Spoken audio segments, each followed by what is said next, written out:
Throughout the Bible, there are many references to different types of fruit trees. Nearly synonymous with the Middle East even today is the olive tree, which is mentioned in the Bible as one of the main products of Israel. In the ancient world, olives were grown for their oil rather than for the fruit in its raw state. These evergreen trees bloom in the early summer with hundreds of small white flowers. At harvest time, the trees would be beaten with sticks to dislodge the olives that would be collected and carried off to be pressed for their oil. Olive oil had many applications. It was a staple of food preparation, was used medicinally to treat wounds, practically as fuel for lamps, and religiously as offerings for anointing and to light the tabernacle and temple. Biblically, olive trees are used symbolically to represent blessing, and on the flip side, their destruction is seen as God's judgment.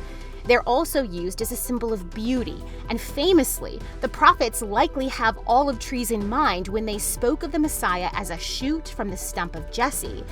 Olive trees were propagated not by seeds, but by their natural growth pattern of sending out shoots from the base of the trunk, which could be cut off and rooted into a whole new tree. Even after felling an olive tree, leaving only the stump, the tree would send out these shoots from the base, which in Israel became a symbol of children rising and growing on after the death of their fathers.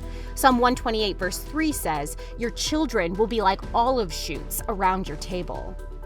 Pomegranates were also cultivated in ancient Israel, and the interior seeds of the fruit were eaten fresh, dried for longer storage, pressed for juice, wine, and syrup production, and the fruit rinds may have been used medicinally.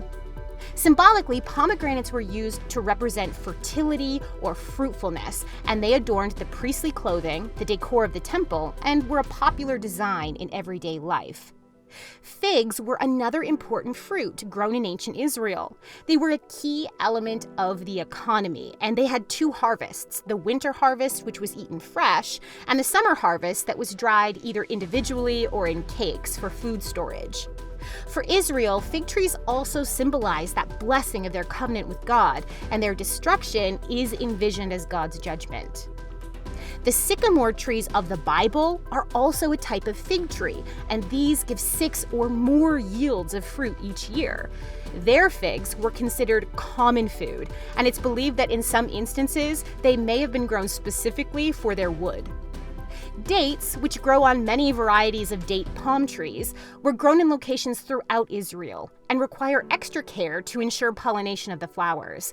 The products of date palms are dates, of course, as well as date honey. Its leaves are used in the making of baskets and woven products, its fibers make cloth and rope, and its sap can be extracted as a fresh or fermented drink. Thanks for watching. If you enjoyed this spotlight, please like it, share it with a friend, and leave us a comment below on what you thought. Also, don't forget to click the bell and subscribe for the latest Bible Discovery content.